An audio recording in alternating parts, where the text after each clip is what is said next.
Yes, guys, welcome back to my YouTube channel and let's start another topic that is also an important topic.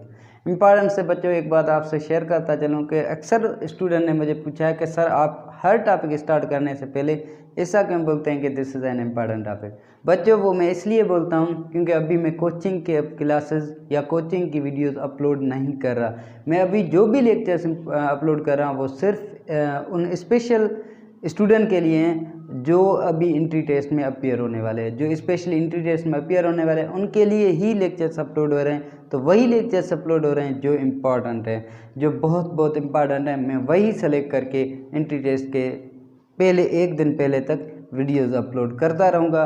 So that's why I always say that this is an important topic, और कोई भी reason नहीं है। ऐसा नहीं कि मैं आप लोगों की इंटेंशन अपनी तरफ लेना चाह रहा हूँ। बच्चों ये हैं इम्पॉर्टेंट टॉपिक क्योंकि मैं सेलेक्ट करके इम्पॉर्टेंट टॉपिक ही आप लोगों से शेयर कर रहा हूँ। तो बच्चों जो आज इम्पॉर्टेंट टॉपिक हम स्टार्ट करने वाले हैं that is known as thermodynamic term. अब थर्मोडायनामिक आप लोगों का चैप्टर जो है वो चैप्टर नंबर 5 जो है वो बहुत छोटा है, सिंध बोर्ड में जो दिया है एनर्जेटिक्स ऑफ केमिकल रिएक्शन, इतना बड़ा जो है वो चैप्टर नहीं है। फिर भी आप लोगों ने अगर कोर्स आउटलाइन देखिए जो एंट्री टेस्ट में आने वाले हैं उनमें से इस चैप्टर से 4 MCQs निकलने वाले हैं। बच्चों 4 मतलब कि ये एक छोटा सा चैप्टर होकर भी इतना बहुत इम्पॉर्टेंट है, इसलिए मैं झूठ नहीं बोल रहा, मैं सच ही कह रहा हूँ। सो मुस्कुरा लें।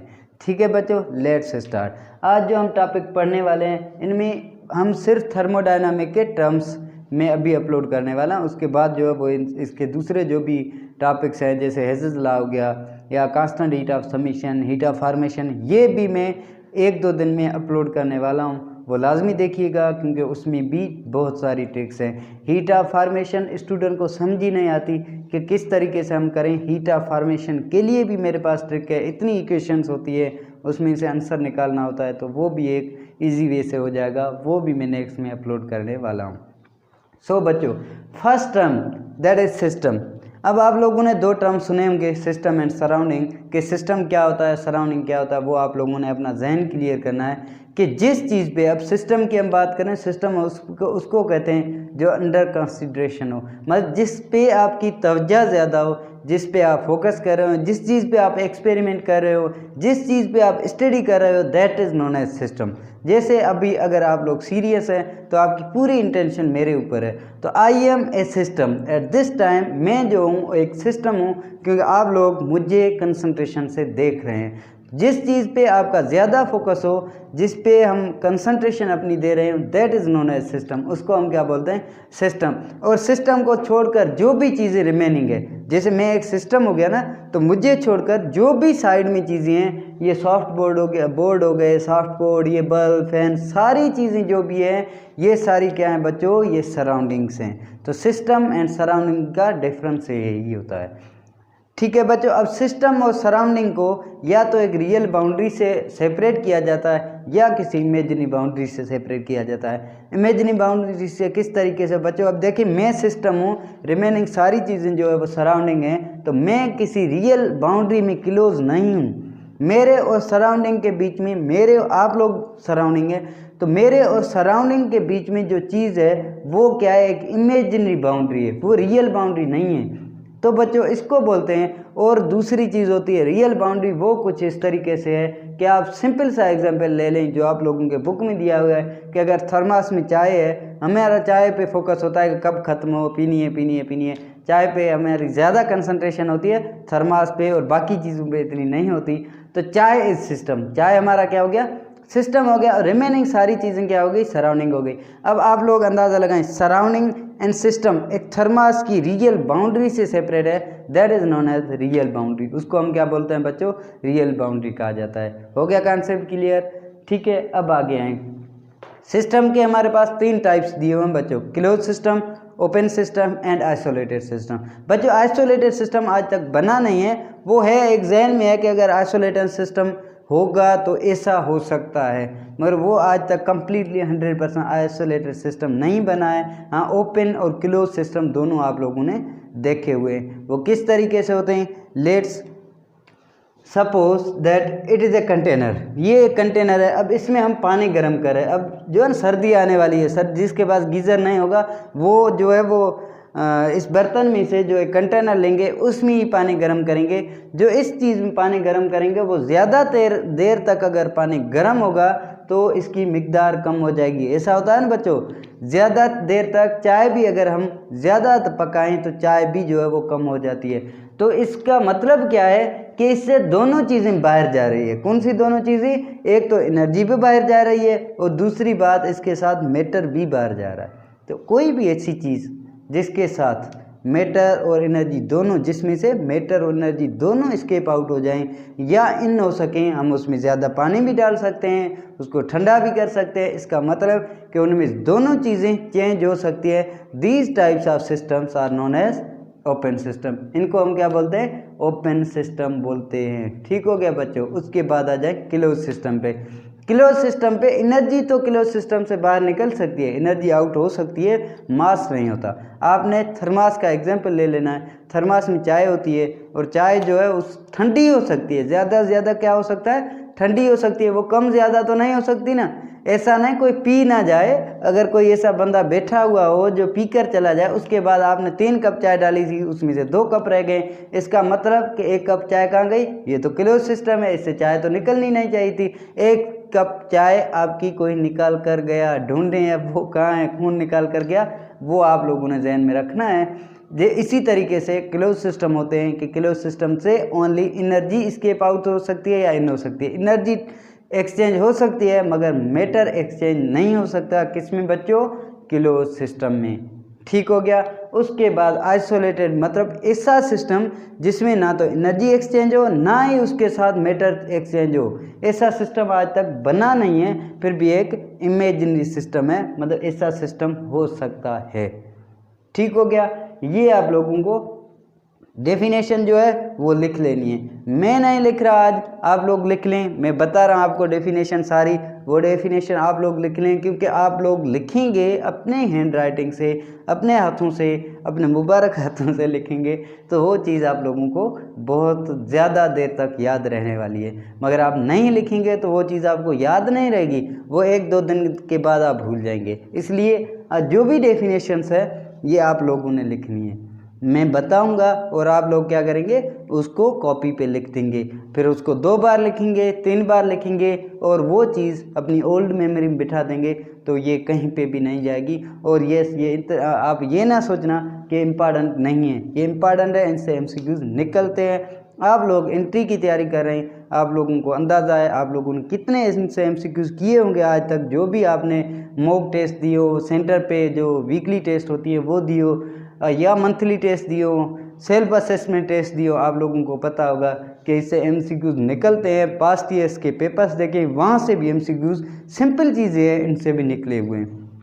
अब उसके बाद ये इस पे ज़्यादा फोकस करना है आप लोगों ने, इस चीज़ पे, that is known as state function. अब बच्चों स्टेट फंक्शन क्या होते हैं?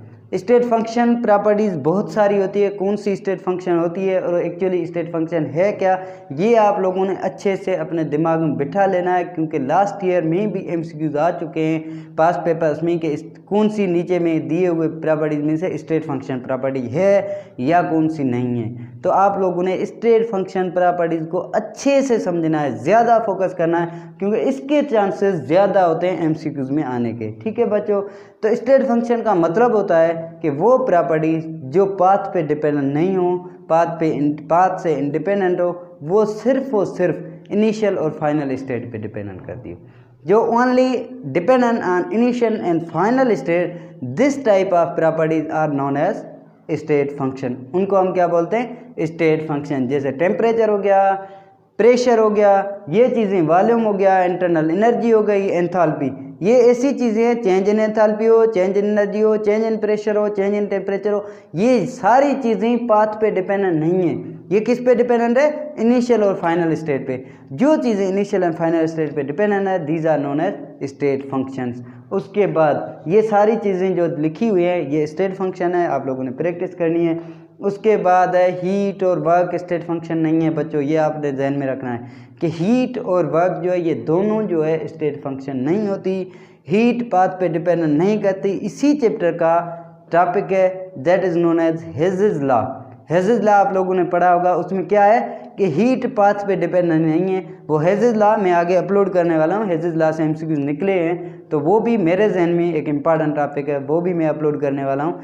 तो हेजेस लॉ बच्चों, हेजेस लॉ में क्या होता है कि हीट पाथ पे डिपेंडेंट नहीं है। वहाँ से आपने अंदाज़ा लगाया है heat is not a state function. Heat जो है वो स्टेट फंक्शन नहीं है, वो सिर्फ फाइनल और इनिशियल स्टेट पे क्या करती है, डिपेंडेंट होती है। उसके बाद वर्क भी स्टेट फंक्शन नहीं है।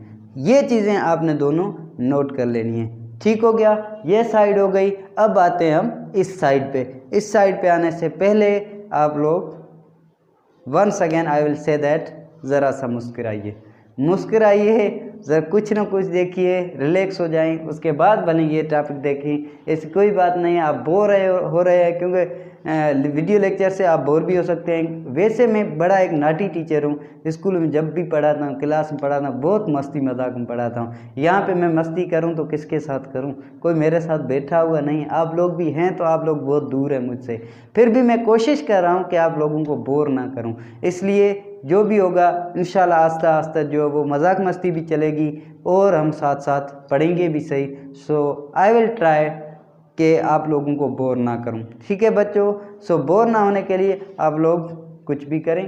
अगर बोर नहीं हो रहे तो लेट्स स्टार्ट दिस साइड। अगर बोर हो रहे हैं तो कुछ और काम करें, फिर ये साइड देखें, हैं दोनों साइड इंपॉर्टेंट।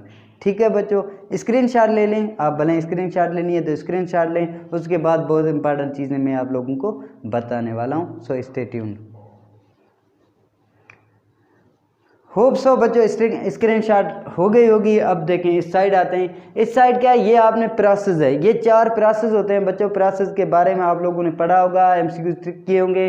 कौन से, आइसोथर्मल, एडियाबैटिक, आइसोबैरिक, आइसोकोरिक, ये 4 प्रोसेस होते हैं। इनमें आपने रखना है कि एक तो चीज़ आपने कॉमन इनमें से निकाल ली होगी, that is known as iso. Iso का मतलब होता है सेम। इनमें कोई ना कोई चीज़ सेम रहने वाली है, कोई ना कोई चीज़ सेम रहने वाली। अब आपने ये अंदाज़ा लगाना है आइसोकोरिक में क्या चीज़ सेम रहती है, आइसोबैरिक में क्या चीज़ सेम रहती है, आइसोथर्मल में क्या चीज़ सेम रहती है। तो बच्चों iso means same, thermal means temperature. मतलब ऐसा कोई प्रोसेस जिसमें टेम्परेचर चेंज ना हो। आप अगर एक लेबोरेटरी में रिएक्शन कर रहे हैं, उस रिएक्शन को आप सपोज करें 50 सेल्सियस पे कर रहे हैं, वो रिएक्शन कितने दिन भी चले, चाहे वो बरसों चले, चाहे वो 2 दिन चले, चाहे 1 घंटा भी चले, मगर उसका आप टेम्परेचर 50 से 51 या 49 भी नहीं कर रहे, मतलब चेंज नहीं कर रहे, these types of process are known as isothermal process. मतलब उसमें हम टेम्परेचर चेंज नहीं करते, कांस्टेंट टेम्परेचर पर रिएक्शन होता रहता है। कुछ चीज़ें होती है जो कांस्टेंट ही होती है, चेंज नहीं होती। तो इस तरीके से ये भी कोई ऐसा ही एक प्रोसेस है। उसके बाद बच्चों एडियाबैटिक पे हैं। एडियाबैटिक में है कि इसमें हीट एक्सचेंज ना हो। अब आपने ये 2 टर्म है, इन दोनों टर्म में आप कंफ्यूज भी हो सकते हैं कि यहाँ पे कह रहा है टेम्परेचर कांस्टेंट हो, तो टेम्परेचर जब कांस्टेंट हो तो वो क्या चीज़ हो गई, ये आइसोथर्मल हो गई। मगर टेम्परेचर अगर चेंज हो, टेम्परेचर क्या हो बच्चों, चेंज हो, तो वो क्या है, वो तो आइसोथर्मल नहीं है। तो फिर एडियाबैटिक क्या है, एडियाबैटिक ये है कि जब आप एक कांस्टेंट टेम्परेचर पे कोई भी आप एक्सपेरिमेंट कर रहे हैं तो उसमें आप लोग मुझे खुद अंदाज़ा लगा कर बताएं, आप लोग खुद जहन में रखें, बताएं। मैं ऑनलाइन क्लास नहीं ले रहा, एक्चुअली ये आदत है क्योंकि क्लास फिजिकली लेता हूँ मैं मोस्टली, तो इसलिए पूछ लेता हूँ कि बताएं मुझे। आप लोग कैसे बताएंगे, कमेंट में ही बता सकते हैं, और रूबरू तो अभी आप लोग हैं नहीं। सो बच्चों आप लोग खुद सोचें कि क्या आइसोथर्मल प्रोसेस में हीट चेंज होती है, हीट एक्सचेंज होती है। हीट एक्सचेंज बिल्कुल बच्चों होती है। हीट क्या होती है बच्चों, एक्सचेंज होती है, तभी हम कंटिन्यूसली उसको टेम्परेचर दे रहे होते हैं। थोड़ी देर के लिए भी आप टेम्परेचर उसका कम कर देंगे, हीट कम कर देंगे, आपकी उसको जो नीचे आग लगाए उसको कम कर देंगे, तो क्या हो जाएगा, टेम्परेचर ग्रेजुअली डिक्रीज हो जाएगा। क्यों बच्चों, इसका मतलब क्या है कि there is exchange of heat, यहाँ पे हीट एक्सचेंज हो रही है और यहाँ पे डिफ्यूजन प्रोसेस होता है। आप लोगों को पता है हीट हमेशा higher concentration to lower concentration चली जाती हैं चीज़ें। तो अगर हमारा सिस्टम बहुत गर्म है तो उससे हीट निकल कर एटमॉस्फेयर में चली जाती है, हीट चेंज होती रहती है।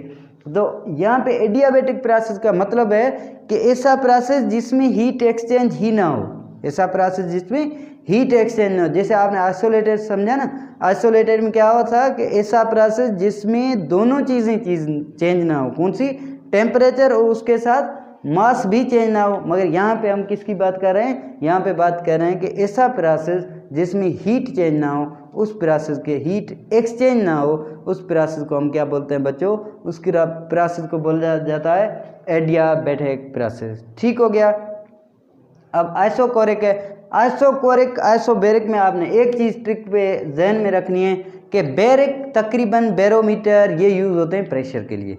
ये किसके लिए यूज़ होते हैं बच्चों, प्रेशर के लिए। तो iso mean same, baric means pressure, मतलब ऐसा प्रोसेस जिसमें सेम प्रेशर हो, that is known as isobaric. उसको बच्चा क्या बोलते हैं हम, आइसोबैरिक। अब तो एक चीज़ रह गई कि ऐसा प्रोसेस जिसमें सेम वॉल्यूम हो, उसको लाजमी एक ही चीज़ रहती है, that is known as isochoric.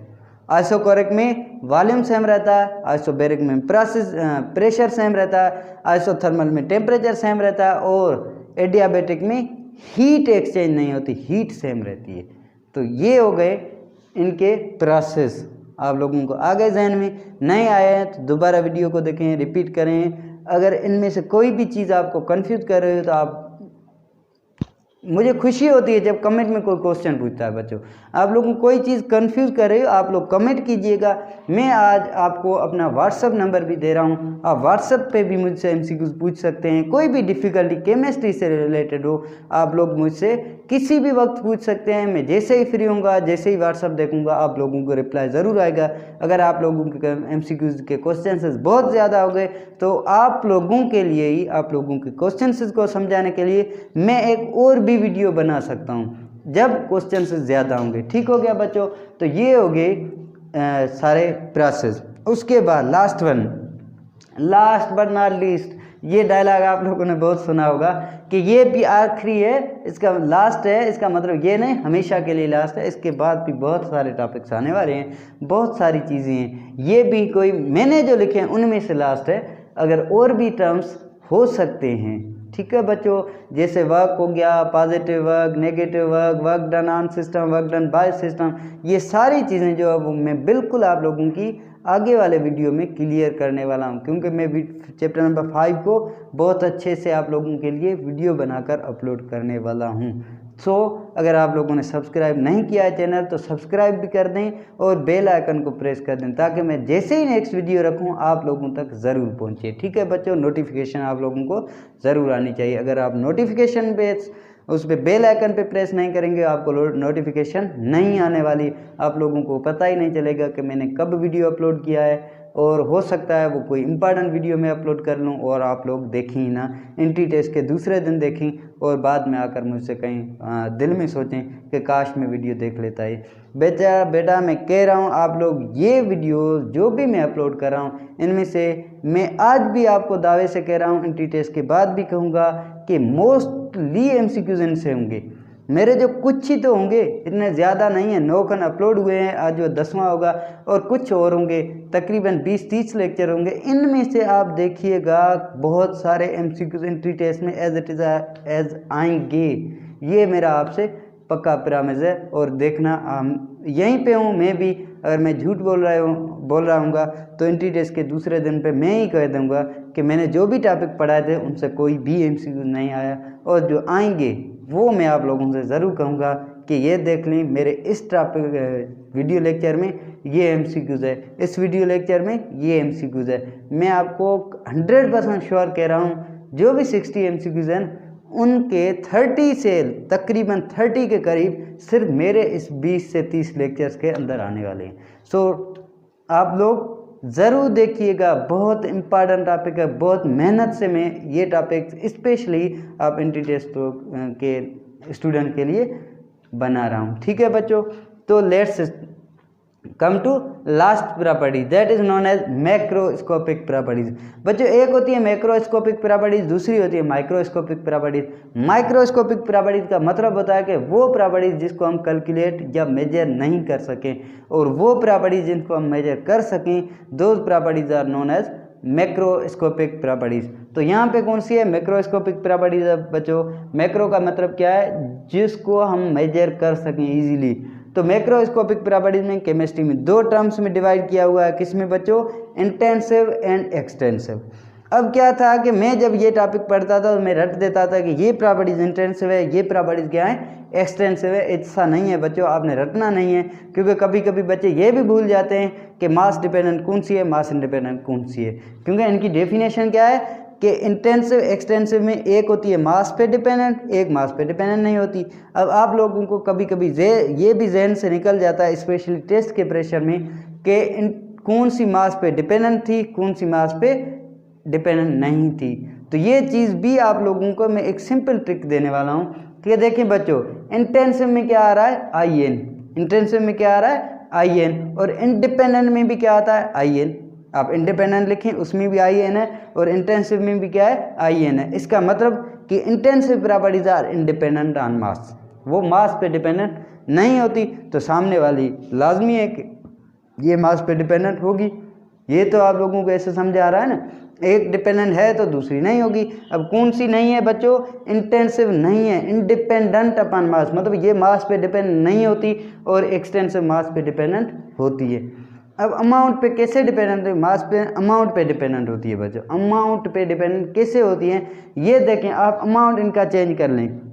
जैसे ये सारी इंडिपेंडेंट है, डेंसिटी हो गया, प्रेशर हो गया, temperature, viscosity, surface tension, refractive index, boiling point, melting point, ये ऐसी चीज़ें हैं जो अमाउंट पे डिपेंडेंट नहीं है, जो अमाउंट पे डिपेंडेंट नहीं है बच्चों।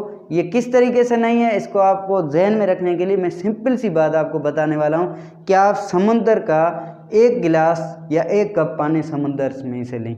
अब आप समंदर का टेम्परेचर चेक करें, उस गिलास का चेक करें। ऐसा तो नहीं ना समुंदर का ज़्यादा पानी था तो ठंडा था कप का गर्म हो जाएगा, नहीं।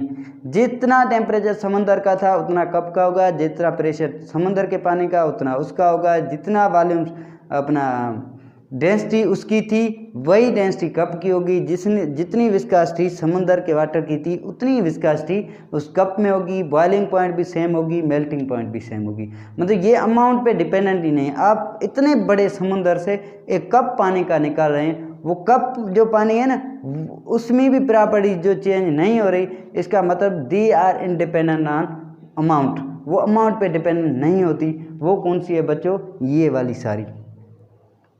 ये अगर डिपेंडेंट होती तो फिर हम एक इस प्रॉपर्टी को सपोज करें, हम टेम्परेचर बॉइलिंग पॉइंट की बात करते हैं।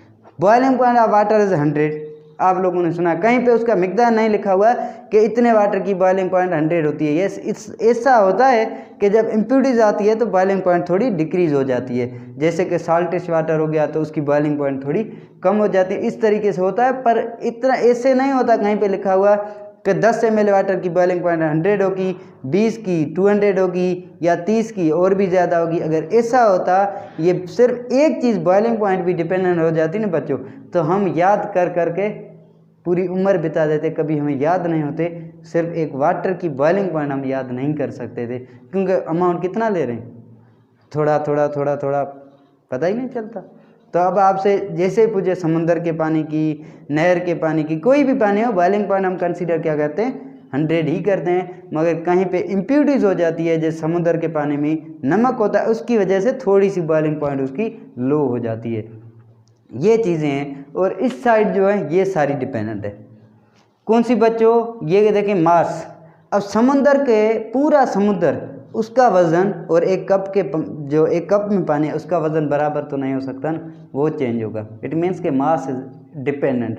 मास जो है वो क्या है, डिपेंडेंट है। वॉल्यूम जो समुंदर इतना पूरा जो वॉल्यूम ऑक्यूपाई कर रहा है, इतनी स्पेस ऑक्यूपाई कर रहा है, एक कप कितनी ऑक्यूपाई कर रहा है स्पेस, थोड़ी सी बहुत। तो इसका मतलब क्या है कि ये चीज़ वॉल्यूम भी डिपेंडेंट ऑन अमाउंट है। इस तरीके से मोल नंबर कप में बहुत कम आएंगे और पूरे समुंदर के बहुत सारे नंबर ऑफ मोल्स होंगे, तो नंबर ऑफ मोल भी अमाउंट पे डिपेंडेंट है।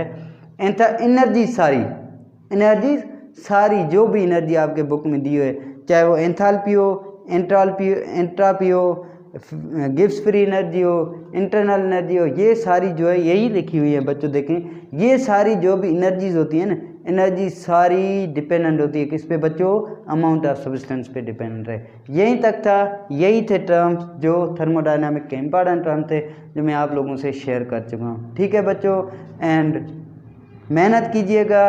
Once again I will wish you all the best for your entry test.